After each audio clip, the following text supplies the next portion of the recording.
Blackheads are one of the most common forms of acne, and preventing them usually depends much more on patience, consistency, and gentle daily habits than on harsh scrubbing or dramatic quick fixes. A blackhead forms when oil, dead skin cells, and debris collect inside a pore, and the surface of that clogged material is exposed to air, which makes it darken.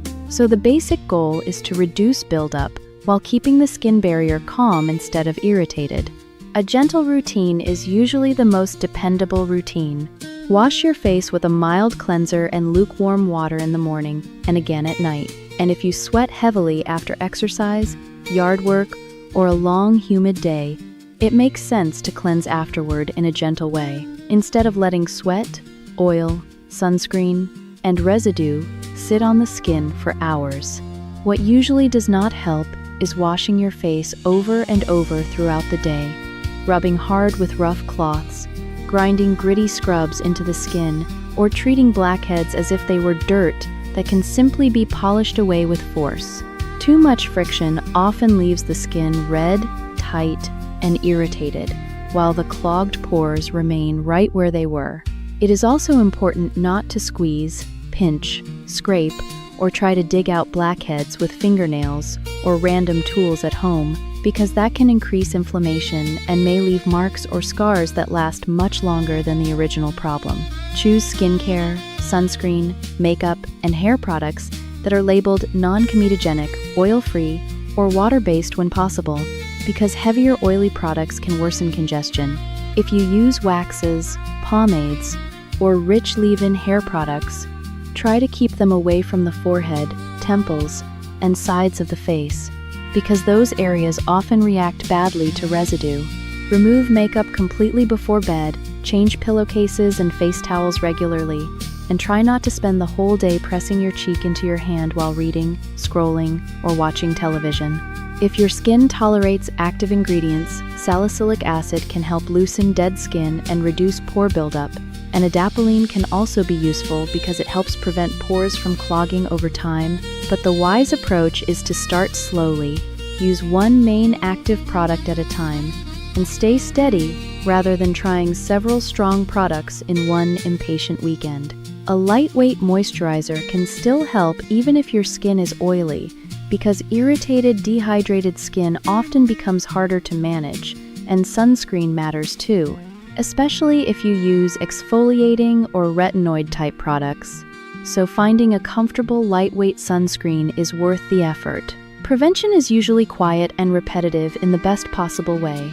Gentle cleansing, sensible products, patience, and resisting the urge to punish your face, because progress is slower than your mood.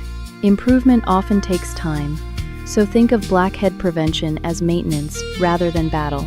Pay attention to patterns rather than daily panic. If a product consistently makes your skin feel greasy, sticky, itchy, or more congested, simplify your routine and give your skin time to settle. If your skin is easily irritated, less is often more. If your hair is oily, or you use heavy styling products, keep them off the forehead when possible.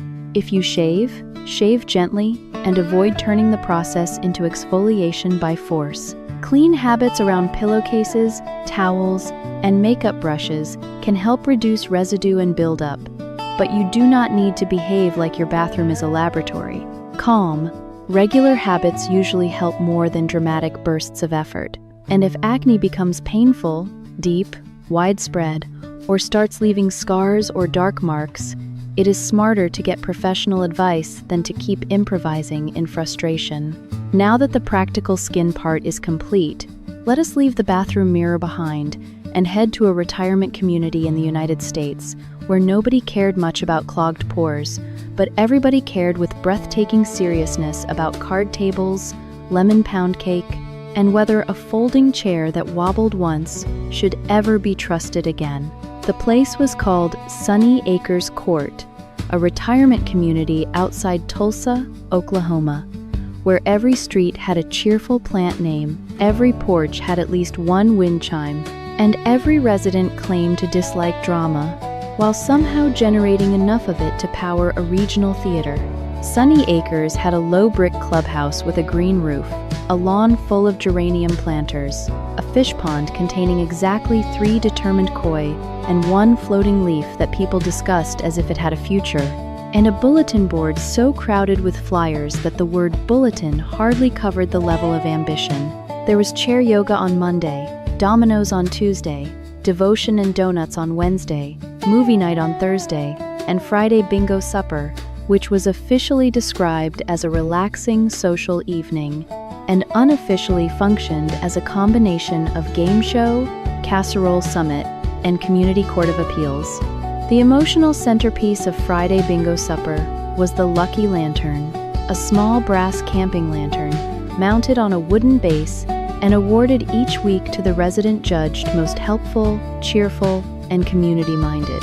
The Lucky Lantern had started years earlier as a joke because the power once went out during Meatloaf Night, but time had wrapped it in importance until people spoke of it the way kingdoms speak of relics. The unofficial queen of the place was 75-year-old Margaret Ellis, a retired middle school secretary with silver hair arranged in a soft cloud, reading glasses on a blue beaded chain, and the exact tone of voice required to make chaos pause and wait for instructions. Margaret lived in Cottage 23 with a lemon tree that should not have survived Oklahoma weather, but somehow had a drawer full of birthday cards arranged by month and a respectable collection of pie plates she referred to as her glass children.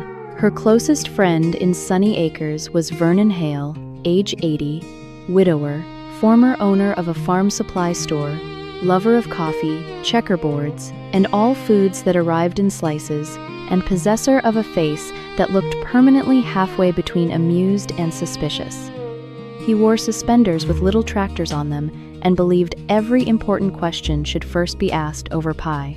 On the Friday when this story begins, the residents of Sunny Acres were preparing not only for bingo supper, but for something grander, because that weekend, the entire community had decided to stage a neighborhood garage sale and fundraiser for the new library van.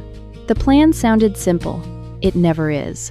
By 9 in the morning, the clubhouse had already become a traffic pattern made of paper signs, extension cords, masking tape, coffee cups, and loudly optimistic volunteers. Nancy Reed, the activities director, was 32, energetic, nice, and still young enough to believe color-coded clipboards could solve everything if held with enough conviction. She stood by the front desk holding a volunteer schedule and saying things like, "Let's keep this smooth to a room full of senior citizens," which was brave but theoretically unsound.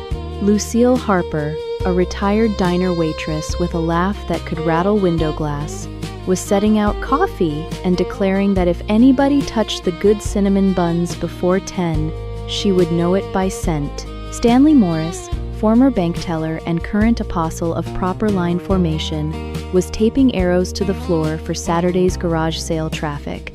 Dottie Vale, a former beauty parlor owner wearing a floral blouse and coral lipstick sharp enough to qualify as punctuation, was criticizing the banner over the hall entrance because the word welcome leaned emotionally left.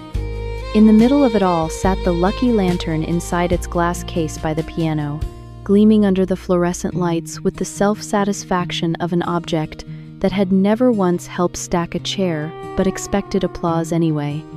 Margaret entered carrying a coffee cake. "Tell me quickly," she said to Nancy, "who's upset and whether it's structural?" Nancy looked up gratefully. "Not structural yet. Mr. Phelps says the table for donated books is too near the jigsaw corner and will upset the flow. Lucille says the jigsaw corner has never had flow. Dottie says the welcome sign looks divorced. And Vernon told me the electrical cord by the raffle table is asking for consequences." Vernon, passing behind them with a box of paper cups, said, "It is." The morning moved along in overlapping layers of small urgency until 10:17, when the first remarkable